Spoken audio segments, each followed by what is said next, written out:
What's going on, world? Jack of all spades CLT, back like a bad habit. You know what time it is. I be the boy, the beloved one. To my left, we have the pride of Africa, Kenwa Bibi. Yes, it is I, pride of Africa, Kenwa Bibi. Shout out to Cameroon. Shout out to Cameroon. My bad, Cameroon, which one we doing?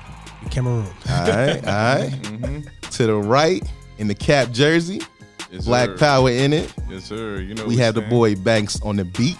You know we stand at Banks on the beat, Blue Water Banks, Boy Whitfield, Fat Boy Ties. You said bad habits. I'm trying to think of a bad one I got. Eating bad. That's where I'm at. Fat Boy Ties 3700. Wilkinson Boulevard, the hub. Already know. And today, our special guest is former head coach, now current offensive coordinator, the homie, Nick Mata. Definitely. What's going on, fellas? Hey, I appreciate y'all for having me on today. Couldn't be in a better place right now with you guys right here. And, of course, when I got that call, I couldn't do nothing but pull up and show love. Already, man. Yeah. Man, look, former teammate of mine, man, receiver days. Yeah. But you was a DB trying to put us little guys in the trash can. I mean, you know, I was a bully back then. Big bully. That's what he's supposed to do. You know, welcome to the league. Nah, that made all of us better, though, you know, especially with you guys leading the way. You know, we followed all of y'all, you know, regardless of, you know, what position you play. We always looked up to you guys, you know. So it was a great experience working with you guys. Which I did a little bit better than us, though. Yeah. Sure. Big up to y'all, though. Sure did. Nah, you know, we were just we was a better team, which I had better athletes, you know, and, you know, when you play this game right here, you got to have the best team. You can't just have a bunch of athletes out there. That's true. Mm-hmm. That's true. We usually start this podcast off by giving our guests our flowers. So, you know, to start off with you, Olympic High School wide receiver and alumni. Big up.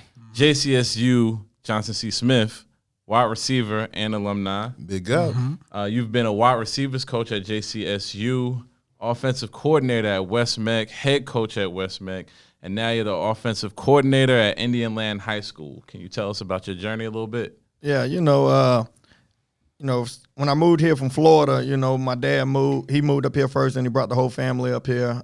We ended up moving on to the south side. We was living with my uncle and my cousins.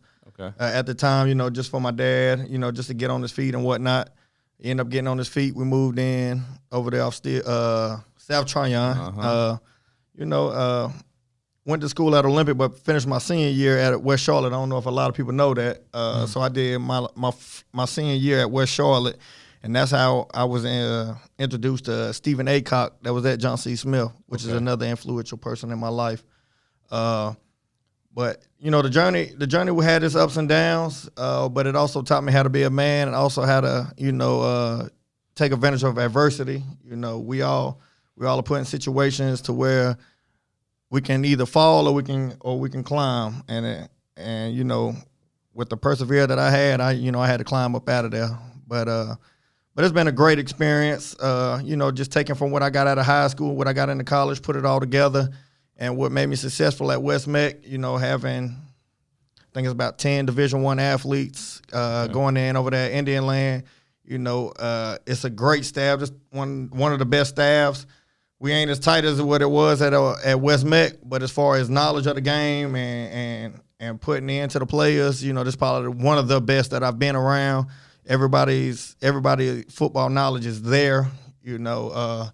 But I can't take away from the time I had at West Meck. You know, they gave me my first opportunity on my own. Of course, I was playing at Johnson C. Smith. They gave me the opportunity to take over the whole receiving corps that I just got done playing with. I was just the team captain of the team. Mm-hmm. You know how it is in college. We lived our lives together. You know, we ate ramen noodles together. Right. You know, we did all that together. So for the transition though, but coach sat me down, kept me on scholarship just so I could finish up my classes, get my degree. So I finished up that fall semester, and I walked in the spring. But it's just been a great experience for me, and I can't do nothing but salute to Stephen Aycock.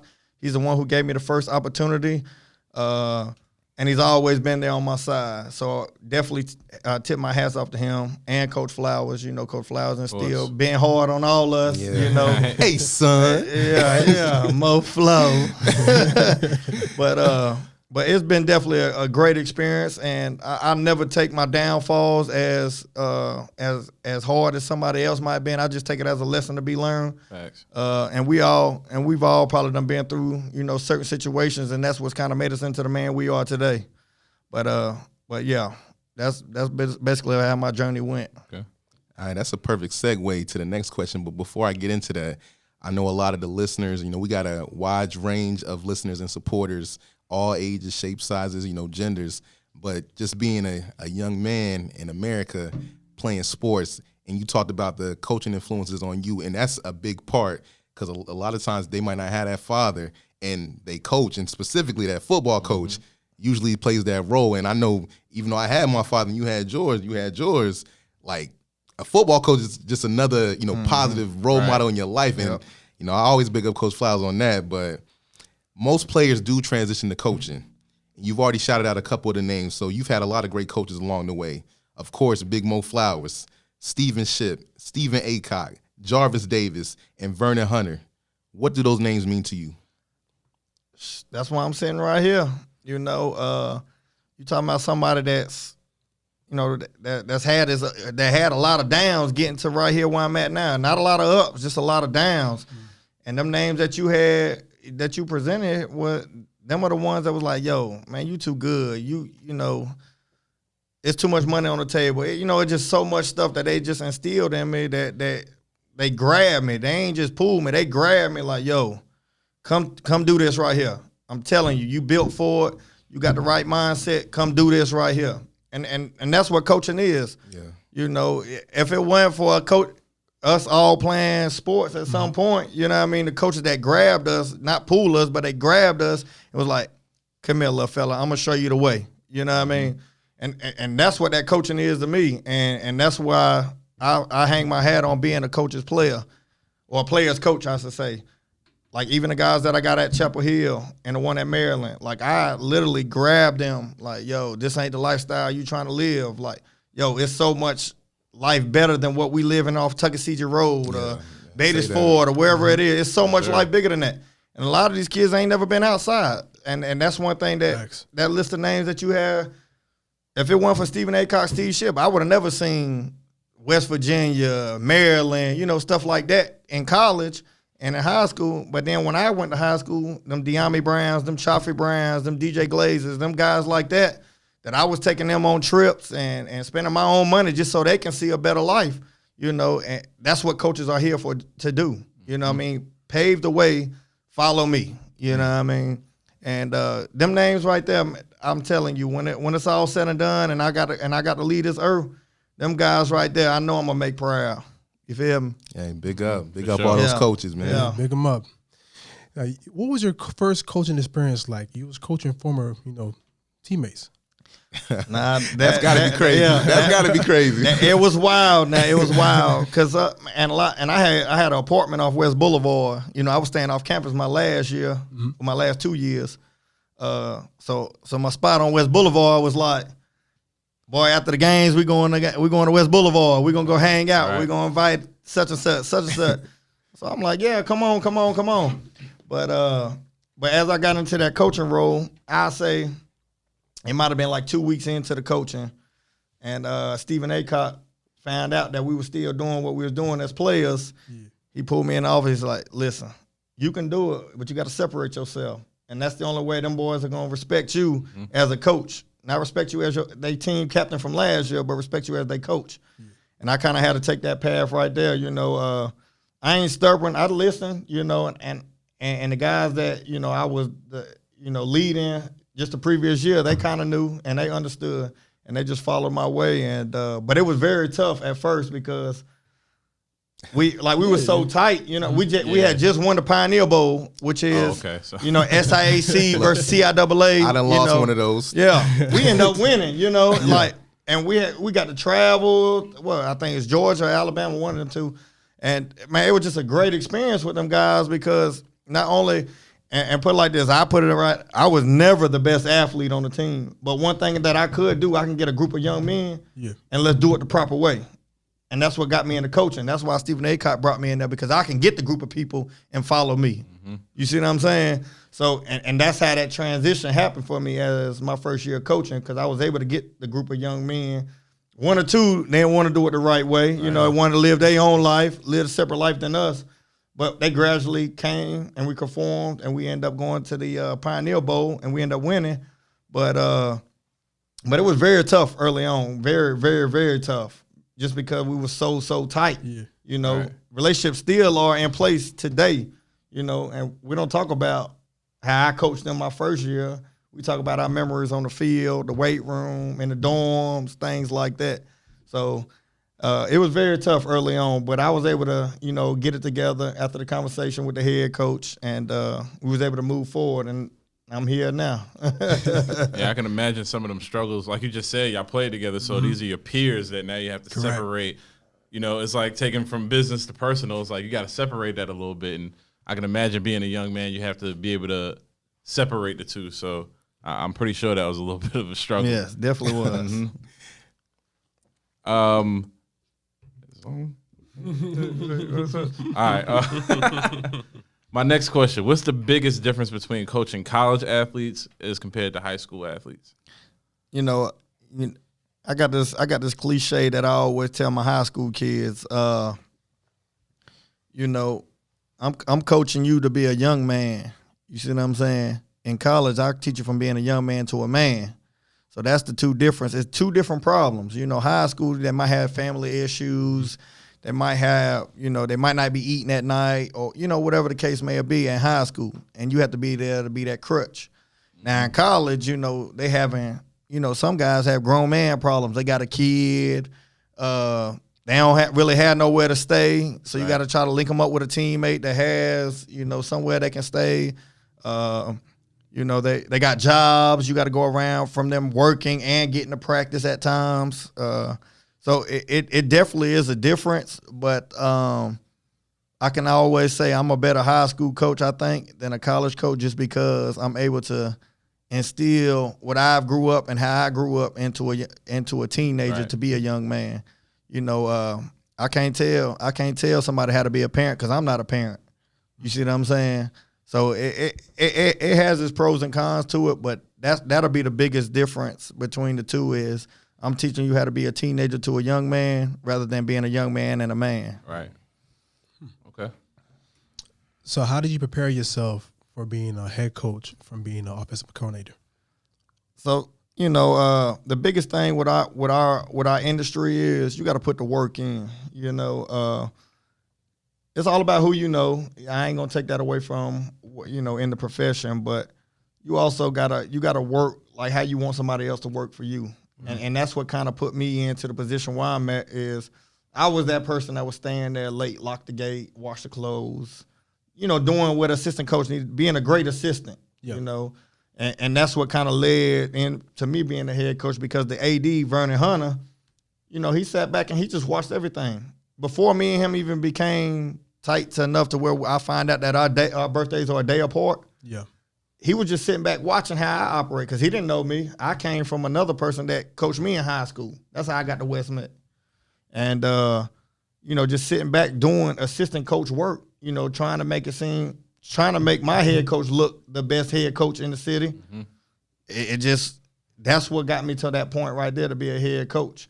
And I always stress that to even assistant coaches that I work with, man, work hard enough to where that head coach can be like, you know what, he can be the next head coach for this program.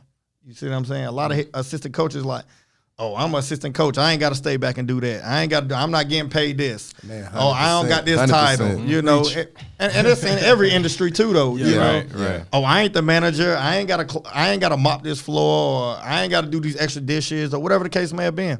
But at the end of the day, you setting yourself up for that stepping stone to be that manager, to be that CEO, whatever it is that you want to be. And, you know, them type of situations is what I carry over to these kids that I'm working with today. Nah, I just want to hit on that, man, because I deal with that a lot. Of course, we work in the education sphere, you know, realm, And when people feel like, oh, they're not getting the accolades or whatever, they're like, well, now I'm gonna start slacking. But then that's to your point, man. Whatever you do, it's your brand. Like, you may think you're hurting the job, but really you hurting your brand. So by you doing those things, doing the extra, you just putting yourself in a different light. Because if everybody's slacking and you the one, if you're the only one putting in the work, you're the one that's going to get the attention. So now I feel you on that 100%. And going up with the kids I even deal with in the classroom, not even on the field. You know, the kids in the classroom, like, because I teach business. You know, my first year of teaching, I was teaching principles of business.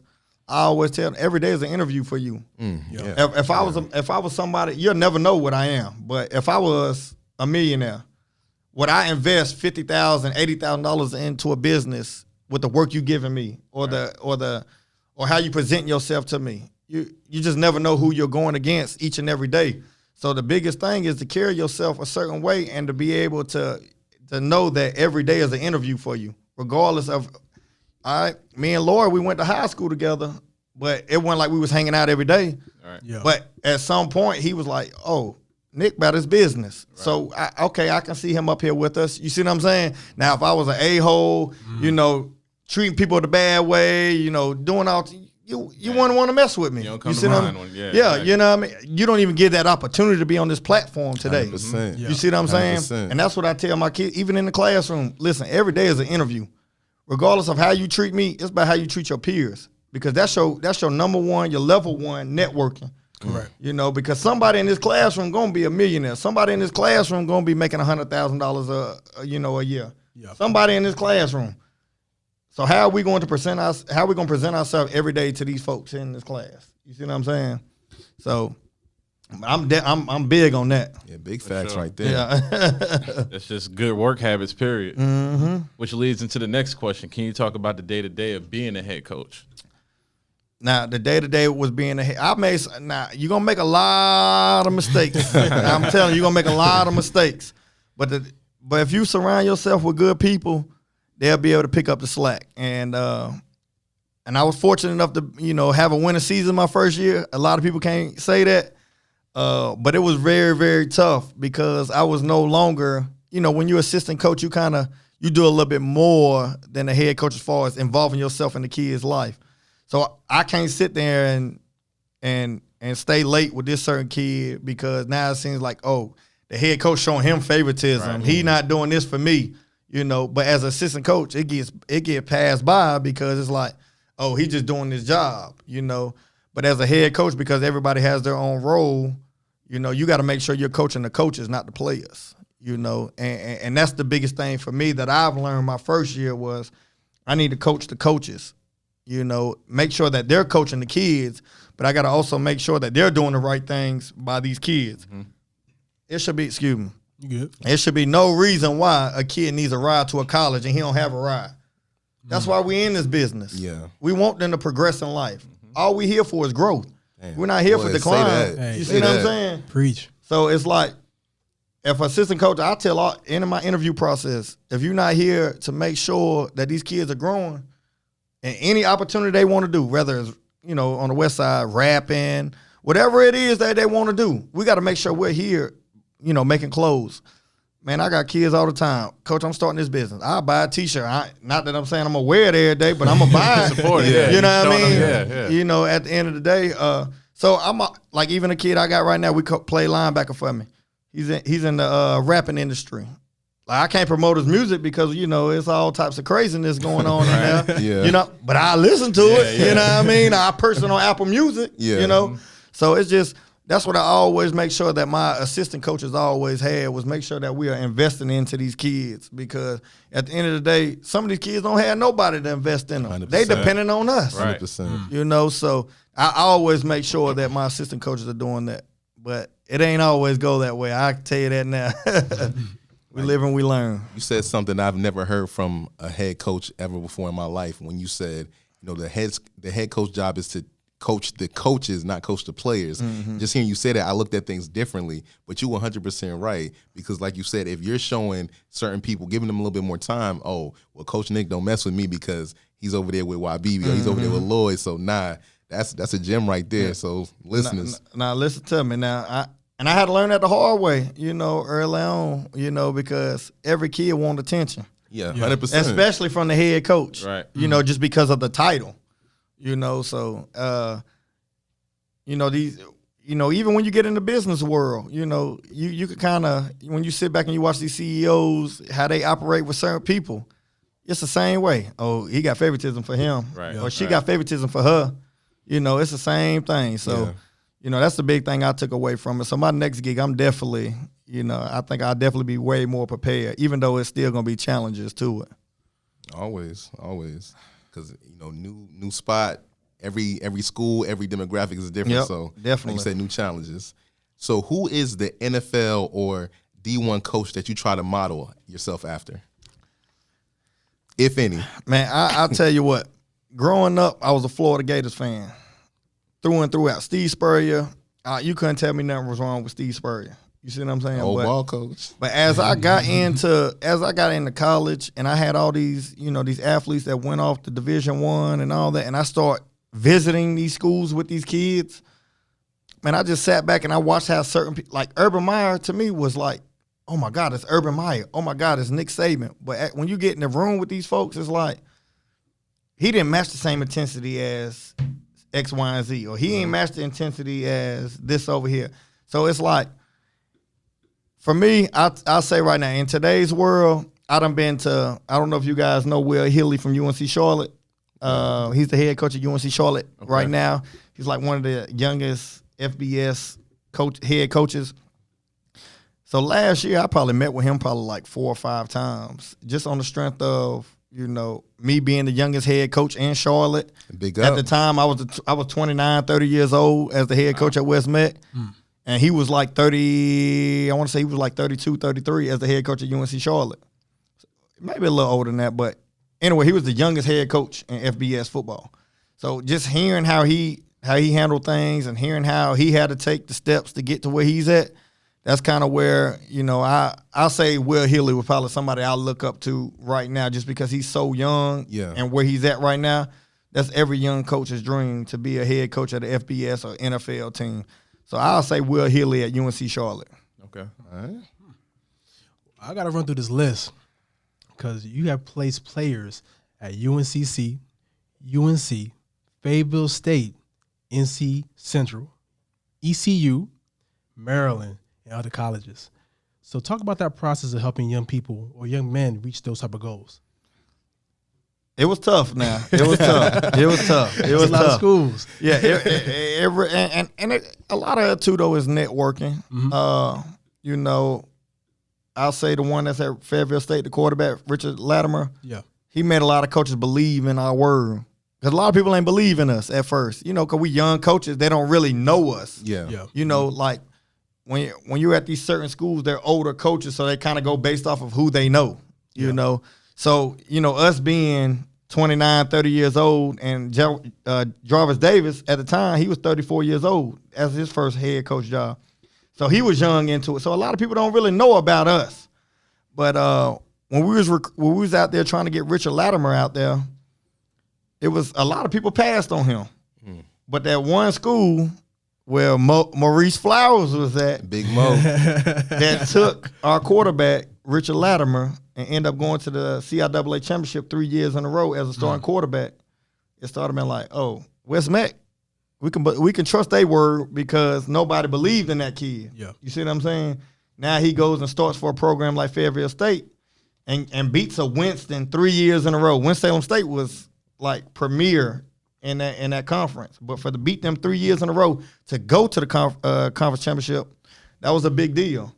And I'm just talking about more of the lower level kids now. The kids that's at Maryland, UNC Charlotte, Chapel Hill, the two brothers I got up there. Those kids just really had the talent, So the talent spoke for itself. Now, of course, our system that we run, it benefits, them, but they marked off all the boxes as far as grades, SAT score, Well, one, we kind of had to, Right. we had to get right a little bit. Always somebody. Yeah. Oh, but a kid like that, I always say, when you got to do work for a skilled player like that, them the ones you really truly want. you know, Correct. that got a little, not really off the field issues, but it's more like they got a little bit more little rocky road than others because they ain't gonna take it for granted. Correct. You know what I mean? But man, it's just a beautiful thing when you see them kids. They walk across that high school stage, and you know they done signed that NLI, and they going to school for free. Mm-hmm. Man, it's an offensive lineman I had at Winston-Salem State.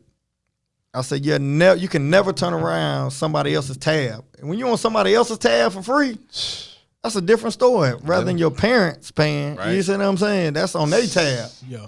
Regardless if you want to give up school now and then not, or go on somebody else's tab. For me, I just know me. I want to be on somebody else's tab. Yeah. You know, because if I got to depend on my parents paying, I ain't going to college. Yeah. You see what I'm saying? Say that. And that's what got me into athletics. And I'm blessed that somebody took a chance on me. You know, a smaller receiver, not really fast, but is a great leader. You know, somebody took a chance on me. And that's what I try to get these kids to understand. I'm gonna go on somebody else's tab. I'll be dang if I'm gonna let my parents pay because I know they ain't got it.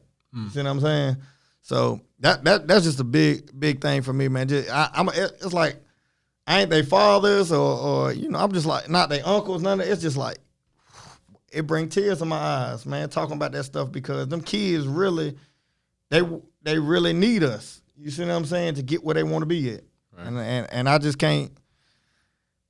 It's lost for words when you're talking about them kids going off to getting them scholarships and getting them opportunities to better their life. Yeah. You know, it's just a big thing. It makes it all worth it. It does. It dang sure does. All right, so let me big you up because we wanted the same. Look, we wasn't the tallest receivers, we wasn't the fastest, but we made plays. That's one thing I can always say. We made plays. So we want to do a little transition, talk about your playing days. So do you remember the route you ran when you scored a touchdown at Brevard on September 10th, 2011? Yeah, it was my first that was really my first touchdown in college was on that particular place. I'll never forget it, but it was something we ran. That's like what I tell my kids. We call that ed. That's an everyday drill that we do. You know, it's an RPO with a slant on the backside, and that's what I end up scoring on. It was one-on-one coverage.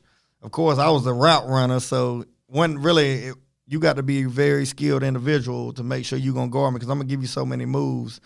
But that's all it was an RPO with a slant on the backside, and I ended up scoring on that. Quarterback that I had in college, Ryan Carter and Soup Wallace, that's from Florida.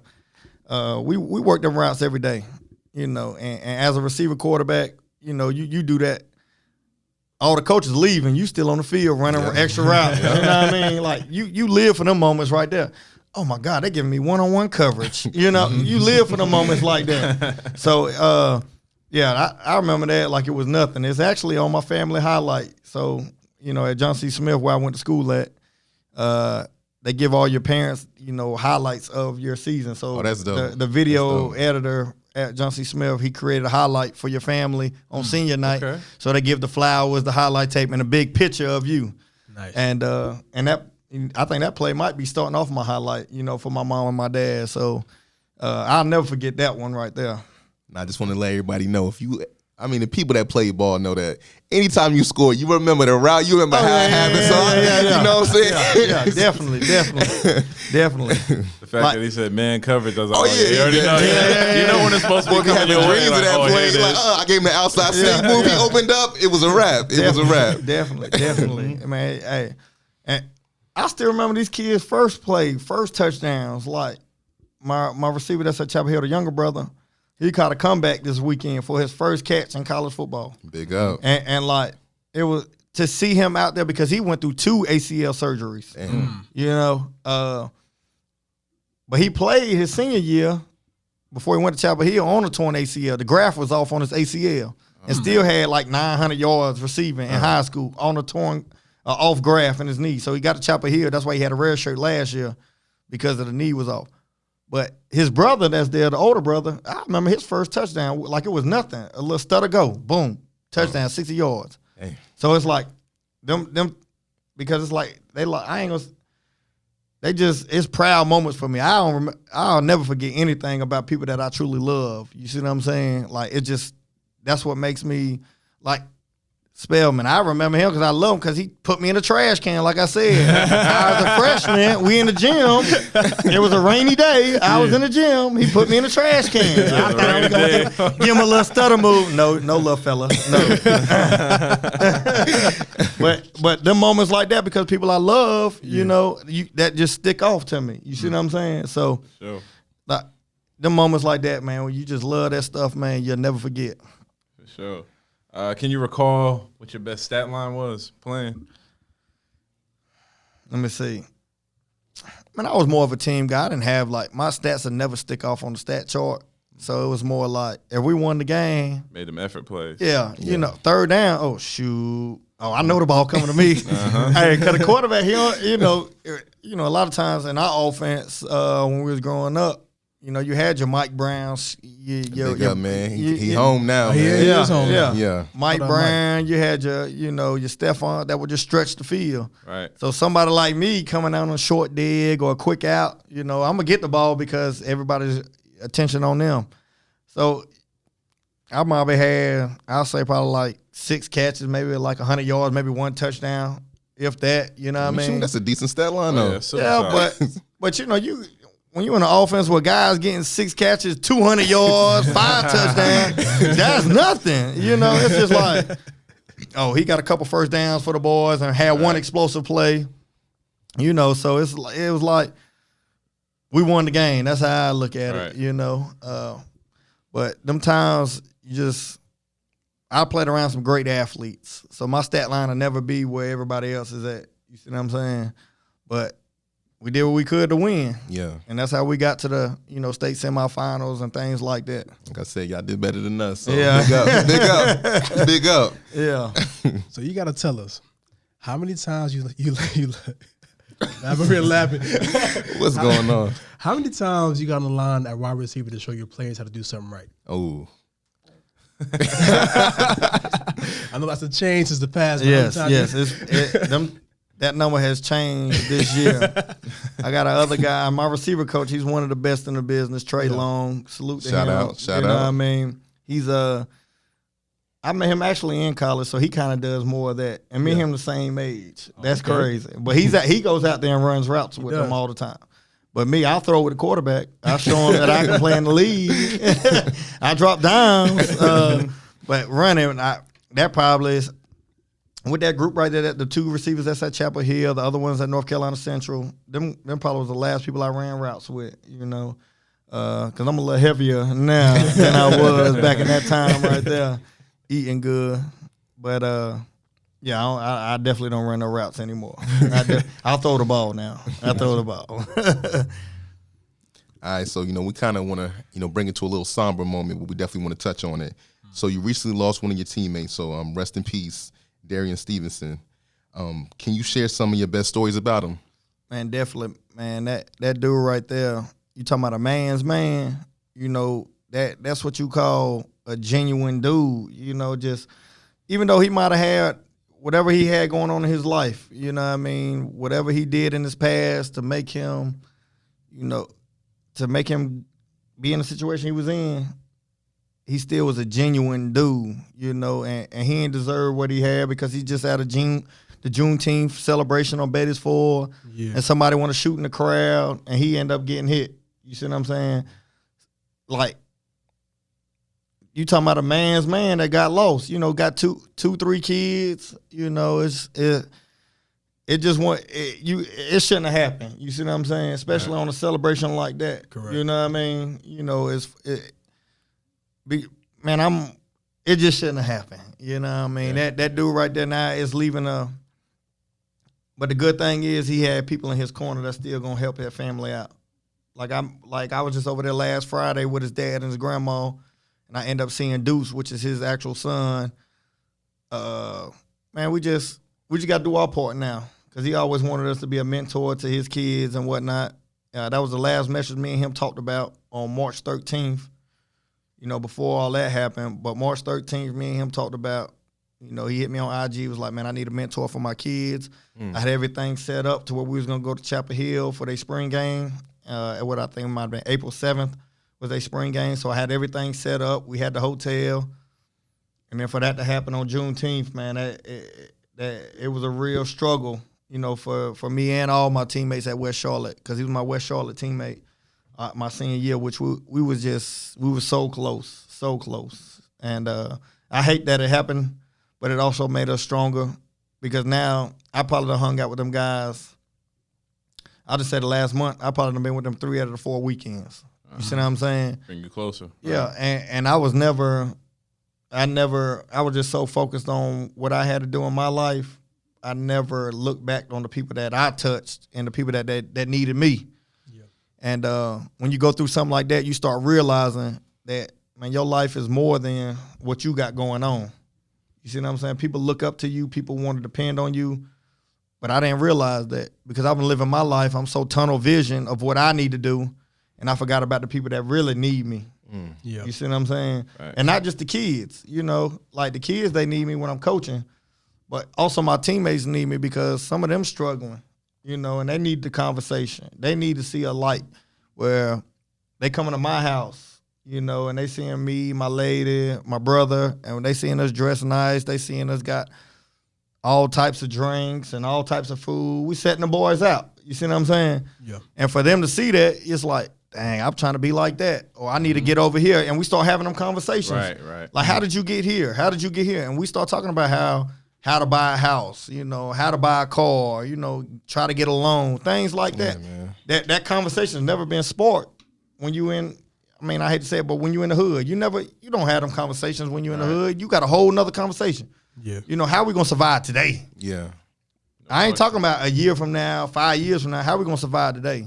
You know, and that's going to lead me into this right here.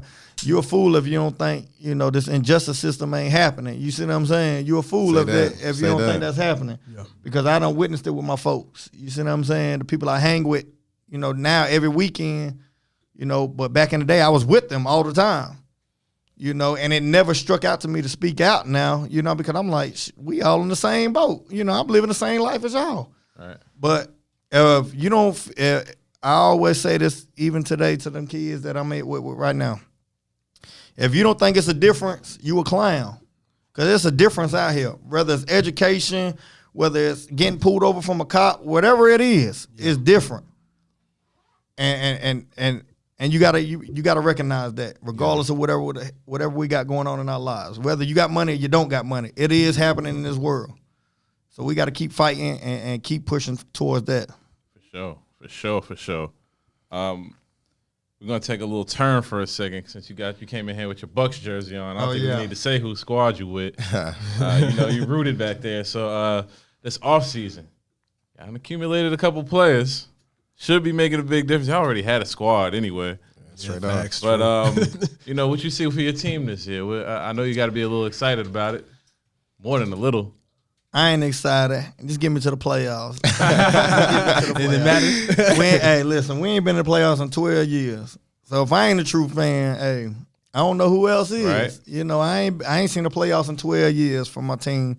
But we got some good accusations, but it's just like the Cleveland Browns. They always got great accusations. But what do they end up doing? Yeah. You see what I'm saying? Good on paper. Hey, we good on paper, but we're gonna see today. We got a great test today against New Orleans. You know, a tough matchup, divisional. I ain't expecting no blowout, but I am expecting a win. Oh, okay. I'm expecting a win. I mean, you couldn't ask for a better, you know, if y'all do make the playoffs, you can't ask for a better leadership going into there. You know, because the playoffs can kind of change, and at least you got somebody that ain't gonna be startled by something holding you down. Hey, listen, man. Me and my best friend, y'all know Ridge Letter. Me and my best shout friend. out that boy, man. Creek, yeah. Shout out Ridge, man. Ridge already know what it is. Hey, listen, I got a funny story for y'all, man. That's my best friend at his wedding. Boy. I got a story for y'all. But we were just talking last weekend, and one thing that stuck out to me that he said, listen, Tom Brady ain't gonna lose the game for you. And that's what our issue was last year. Jameis Winston lost a lot of games for us. But one thing with Tom Brady, he ain't gonna lose it for you. He gonna keep you in the game. Right. They ain't gonna put it on your field goal. Now you better have a great field goal kicker. You know, so we do got 2 on the roster. We do got 2 field goal kickers on the roster. So hopefully one of them can get it done. Okay. All right, so now it's time for the favorite segment of our listeners, our supporters. It's called Top 5 Dead or Alive. So we want to know the top 5 reasons why students and players will want to come play for Coach Nick Mata. I'm always gonna keep it honest, regardless if you like it or you don't like it. I'm gonna keep it all the way, like the kids say, 100. I'm always gonna keep it 100. Coach Mata 100. Yeah, I am. So that's the first thing. Second thing is I'm gonna take care of my players. Whether it's they need a meal at night, whether it's they having suicide thoughts, whatever it is, I'm gonna get out my bed and I'm gonna come see you. You know, and I can't take that away from my players. They know Coach Mata got my back regardless. Whether I go to Turning Point and I got to do a whole month there or a whole semester there, I'm gonna come see you at least once a week, and they know I care. So my third thing, I would say, you know, my football knowledge, of course. Depending on what position you play, you're gonna be very lovely in my system. Depending on what position you play. You know, the fourth thing, I would say that you become family once you play for me. You're gonna come to my cookouts. You're gonna come to my birthday gatherings. Or, you know, like people sometimes they're like, why you got that kid here? Why you got that kid? Nah, I'm showing them a better life. Yeah. You know, regardless of what else is going on in here, they seeing a better life. They seeing, you know, grown men on the grill. And then they try to come get something to eat. Oh, no. The women eat first now. You know, they seeing them principles right there that ain't been instilled in them. So it's like, you're going to be family when you play for me. And, of course, when I talk about family, even after you play, I'm always going to keep in contact. I kind of got like a little calendar. I make sure I call at least one of my players once a week. You know, when they go off to college, you know, a lot of coaches don't hit their players up. I'm pretty sure when you went to the Union, how many times you heard from White or Flowers? Or, not too often. Yeah, you see what I'm saying? So, and I can't hang my hat off on family if I'm not doing my part when you leave from our program and you're doing something better. You know, that defeats the purpose of us saying, breaking it out, family on me, family on that defeats the purpose. You know, family, we're going to stick together through the hards and the great. Yeah. And then I said the last thing that, you know, that matters is you're going to get your diploma and you're going to get your degree when you play for me. Because at the end of the day, I was the type of kid that I wasn't supposed to go to college. I wasn't supposed to graduate high school. You see what I'm saying? And for me to do both, it's like, why you can't do it? Why you can't do it? Why you can't do it? We're going to get this, regardless of whatever needs to happen. If I need to walk you to class, if I need to drive up to Fayetteville State to take you to class, whatever the case may be, we're going to make sure you get these diplomas and these degrees, because can't nobody take that from you. Facts. Man, hold up now. Listeners, supporters, I don't know if y'all know too much about Indian Land High School, but now you got a reason to support that squad.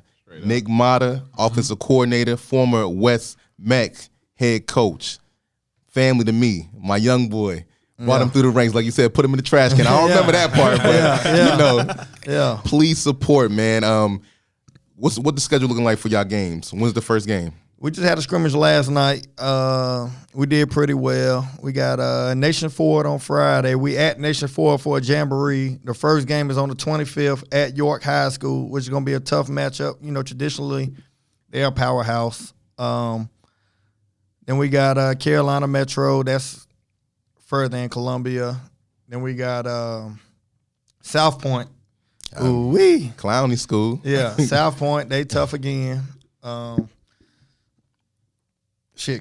Catawba Ridge, Lancaster, Marlboro County, Andrew Jackson. So we playing football. That's all that matters. In Charlotte, they not playing football right now, but in South Carolina, we playing football. You know, so if you just sitting on your tails, you need to see some football in the Charlotte area, just drive 20, 30 minutes down the road in Indian Land, right outside of Ballantyne. That's where we at. You come find us. We're doing something special over there. Kids traditionally, they've been a 1A school. They ain't been winning like that. But we had some success last night, and you can tell we had too much success because how the players were acting in certain points of the game. But we're going to get better, and we're going to keep continuing to coach them hard, and we're going to continue to keep making teenagers young men. How they handling the capacity of the games? So right now we are at I wouldn't say 50%. It's gonna be like if you know one of our players that are playing, you're getting the game. 4 tickets per player. So that's from our side and the opponent side. Okay. So if you part of the 4 that either plays for us or whoever we play, you're in the game. So I mean, it's gonna be tough without because high schools they depend on their attendance. Right. So all I can say is mask up, and if you want to just get out the house with a family event, come out there. Of course, this is gonna be all of our first year. The AD, this will be his second, 1.5 years. Vernon Hunter, y'all come out there. It's gonna be a great experience. Okay. All right, man. Sure. We definitely gonna take you up on that invite. Yeah, man. Come on. Come support you, man. Family. Hey, listen to me. I promise you, if you know the right people, you're gonna be all right. If you know the right people. All right, so Coach Nick, shout out all your socials so the people can find you. Oh, I can't name them all. Well, the ones that are appropriate. Yeah. Right. Y'all can follow me on Twitter for all my athletes. You can follow me on Twitter at Coach Mata. And I'll just leave it like that. My Twitter is my professional account. Yeah. You see what I'm saying? But all my other social medias, Mata No One Hotter on Instagram, Facebook, Nicholas Mata, or it might be Nick Mata No One Hotter.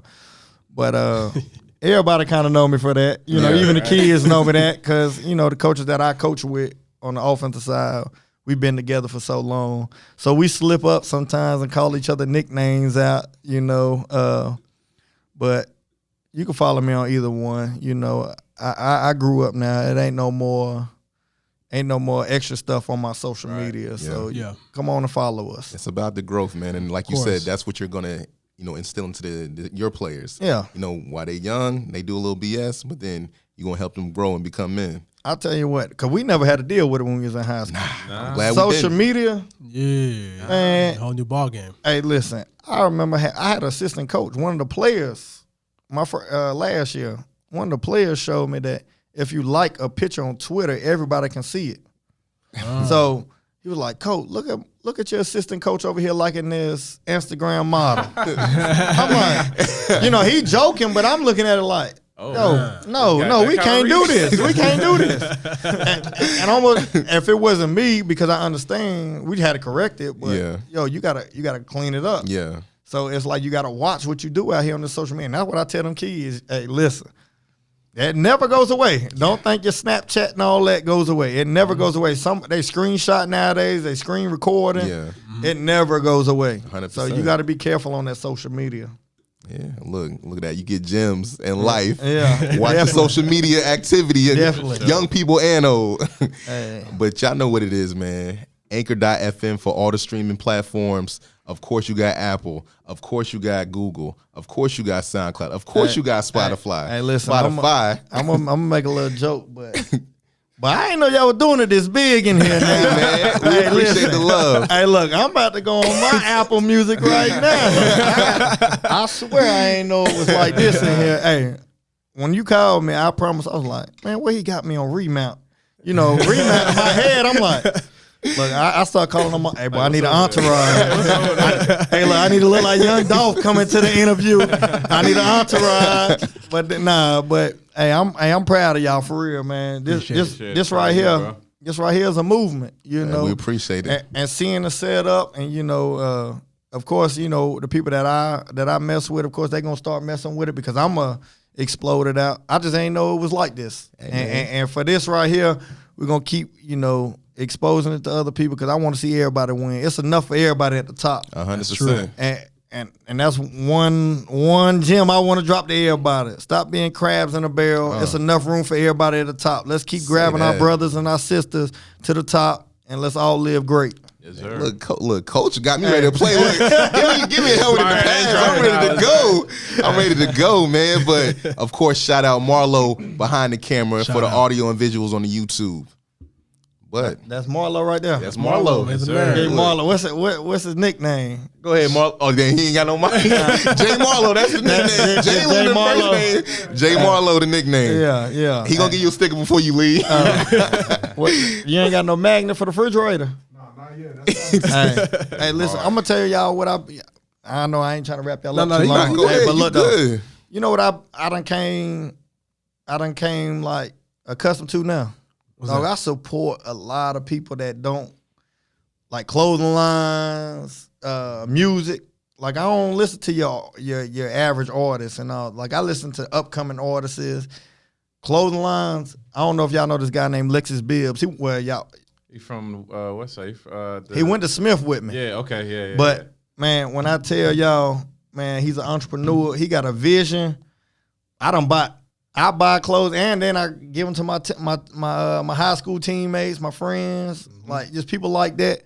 Another guy named Corey that my brother's best friends with. He has his own little clothing line, Bat Life. Well, shoot, link us up, man. We'd love to have him on the podcast. Hey, listen. Shoot. Sure. I ain't gonna lie. Look, I'm the guinea pig. They sent me in here first. I'm the guinea pig. Well, hopefully we did good for you. I ain't gonna lie to y'all. This is very impressive. I didn't know what I was coming into. Y'all doing it the right way though. Y'all definitely doing it the right way here. Sure. You see what I'm saying? And I just appreciate this moment right here. But we definitely gotta, get other folks on here to build their brands and to build the city of Charlotte. That's what we about. Charlotte definitely growing right now, so we got to tap in. Oh yeah, we got to tap in so everybody can eat. You see what I'm saying? Whatever field you want to be in, we can eat. Yeah, Come to the King of Spades. Yo, how many gems this boy done dropped? How many gems has this boy dropped on the podcast just in the last 5 minutes? You got to interview us. Yo, for real. Hey, listen, this y'all. But I come. Nah, but you the star. You the star though. I'll be a guest anytime. Now, anytime y'all need me or whoever y'all need in contact with, I can get y'all with them, regardless of who it is that y'all want to talk to on my end. But I'm overly impressed, man. I ain't gonna lie. I ain't gonna lie. Y'all doing y'all thing right now, and salute to y'all, man, because hey, this the field right here. Yeah. This the field that, people sleeping on right here, this podcast and music and things like that. So this definitely, Lord, you always been in production though. 100%. I remember 100%. Some beats he done did in high school. Mixtapes and all that. Hey, yeah. He's still around. And we ain't talking about Lloyd the singer now, y'all. We talking about my boy Lloyd. Banks on the beat. Right. Hold on, wait, throwback. Yachts. Yachts. What up? It's time for that reunion, right? Yo. Yeah. But man, come on now. Jack of all spades. I'm the beloved one. It's your boy Pride of Africa. Shout out Cameroon. Banks. Is there Banks, Blue Water Banks, Fat Boy Tires? I mean, I don't even know if it's Coach Mata the way he's been preaching. Yeah. Hey, Lord have mercy. Pastor Mata. It's always Coach Deacon. Mata out here, man. Yeah. Hey, I think we're going to have to go work out this week because I told you, I'm hyped, man. Man, Come on. All love, y'all. Jack of Spades, let's do it. Yeah, man. Y'all know how we close this thing out, man. Rest in peace, Fife Dog. Shout out a Tribe Called Quest. Tell your mother, tell your father, send a telegram. We out.